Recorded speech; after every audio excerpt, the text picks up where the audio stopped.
Kahit ikaw ay mag-ahit,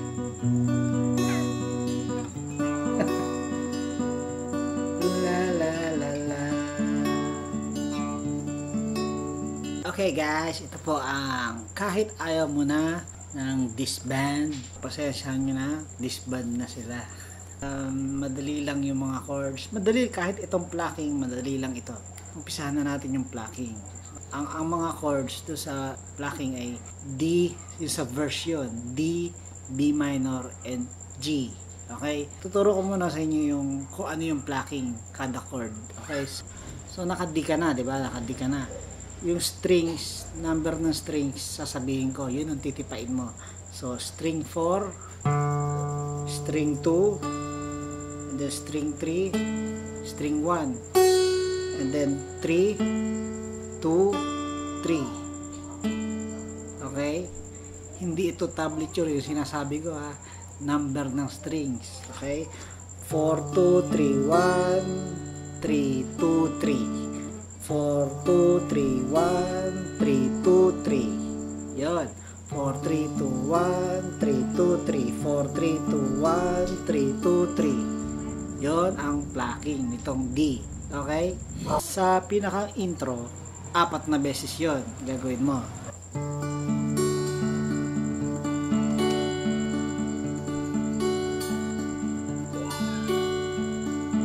Okay? Number na strings yon para sa plucking. 4, 2, 3, 1, 3, 2, 3. 4, 2, 3, 1, 3, 2, 3. Susunod naman sa B minor. So, ito, I'm sorry to say, kailangan gawin nyo yung ipit. Okay? Kailangan gawin nyo yan. B minor. Kasi kung yung walang ipit yung tinuturo ko, hindi yun magiging tunog. Okay? Pwede nyo ring option na yung madali, etong ginagawa ko, tinuturo ko yung madaling B minor. Hintuturo sa second, sa fifth string, sa second fret. Tapos yung middle finger sa third string, second fret. Ring finger sa second string, third fret. Yan. Pwede ko rin ituro ito, pero hindi yun yung katunog masyado, ha? So, ang strings, number ng strings, 5, 2, 3, 1, 3, 2, 3. 5, 2, 3, 1, 3, 2, 3. Okay? Napalitan lang yung 5. Napalitan lang yung 4 ng 5 pagdating sa B minor. Ngayon, ito yung alternative option. Pero yung talagang katunog, B minor na ipit dapat. Okay?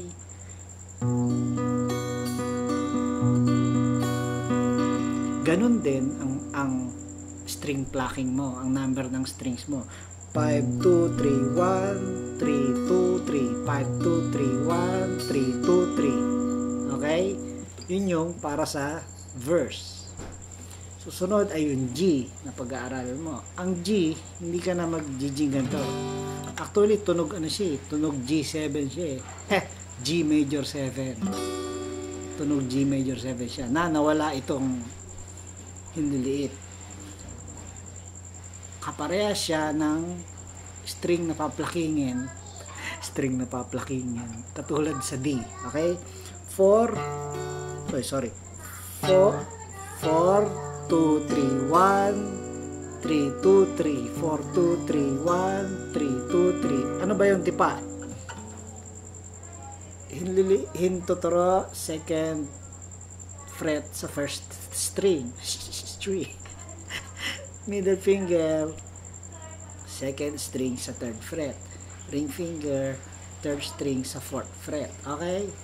Ang string number na ipa-plucking, 4, 2, 3, 1, 3, 2, 3, 4, 2, 3, 1, 3, 2, 3. Okay?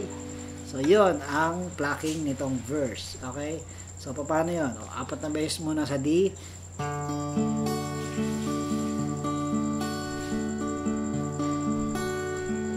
Last. Kanta. Kumanta ang aso. Bakit? Sorry. 2 beses kada chord. yung plucking. Isa pa. And then B minor. Okay? And then yung G. And then back to D.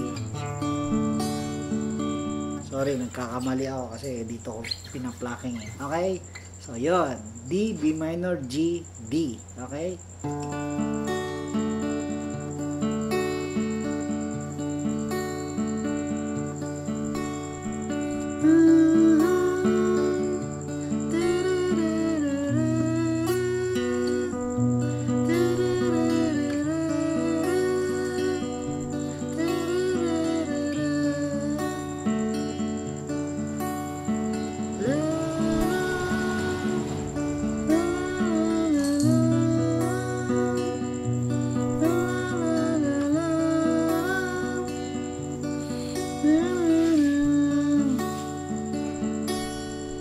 Nakuha niyo yan? Yung huli, yung bago mag-refrain, hindi magiging 2 beses. Bitin. Okay? After nung string number 4, 2, 3, 1, 3, 2, 3, 1. Okay?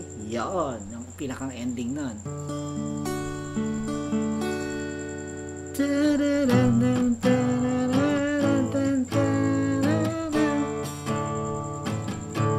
Yun, ang refrain. Okay? So, gets nyo na. Ang mga plucking na pwede rito, pwedeng bagsakan lang. Down, down, down, down, down, down, down, down, down, down, down, down, down, down. Kahit B minor. Okay? Kanina, naituro ko na yung alternative ha. Sa B minor, pwede nyo gawin sa plucking. Pwedeng madali, isa pang madali. Down, up, down, up, down, up, down, up, down, up, down, up, down, up, down, up, down, mabagal. Down, up, down, up, down, up, down, up, down. Pwedeng gano'n, combination. Down, up, down, down, down, down, down, up, down, down, down, down, down. Madali lang naman ito, mabagal-bagal, kaya magigets nyo yung strumming ito.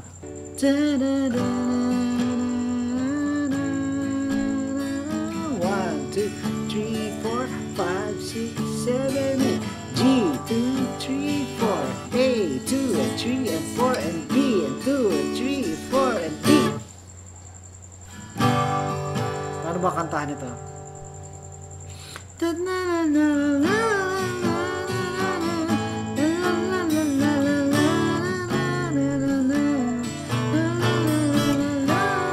Mamaya, tuturo ko yun.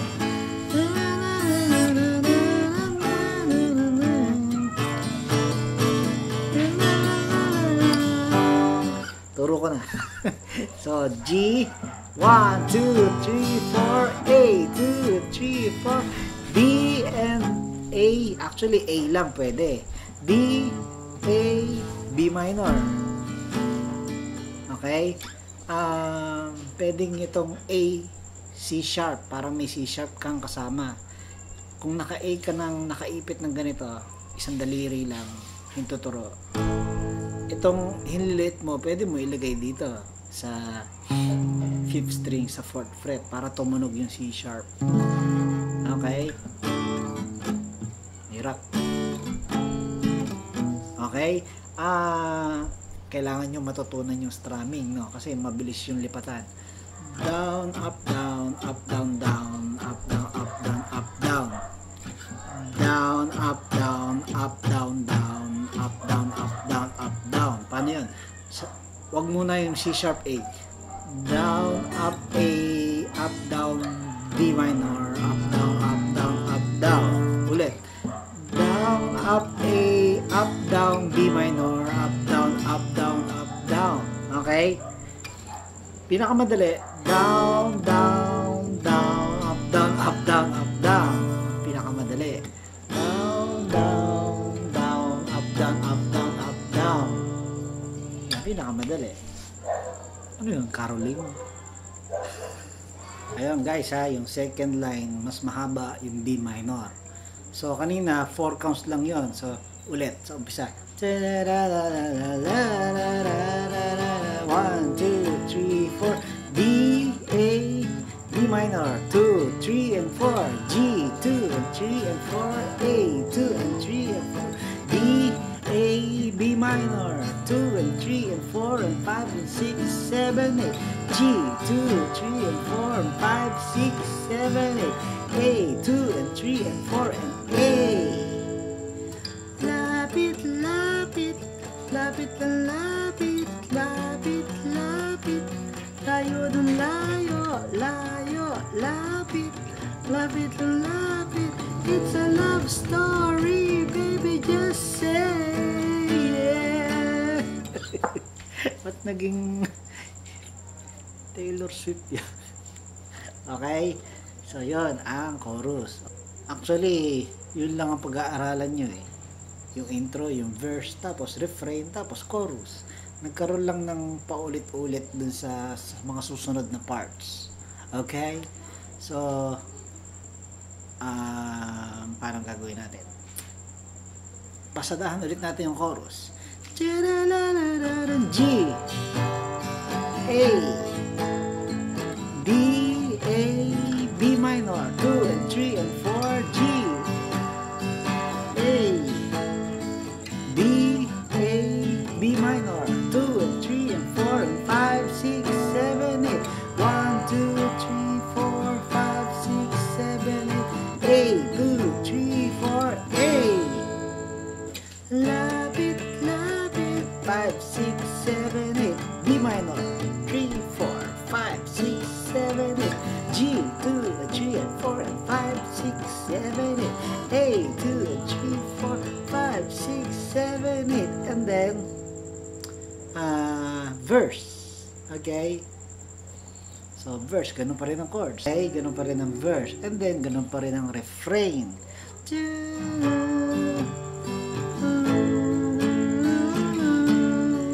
Ganun pa rin ang refrain. And then, chorus 2, ganun pa rin.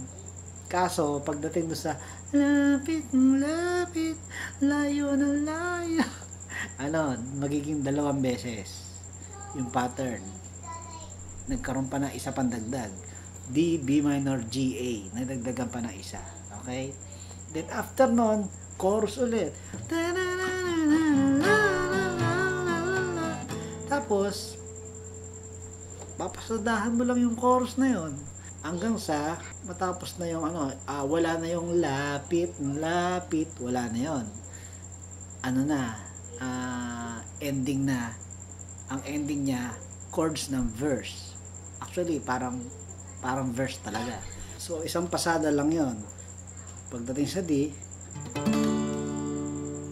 tapos. So, yun ang ending.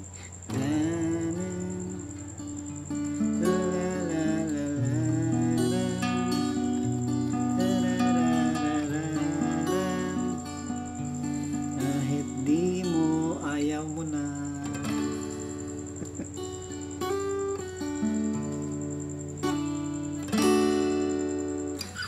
Okay? Yon ang disband. Kahit ayaw mo na. Ito po si Paring Don. Bye-bye.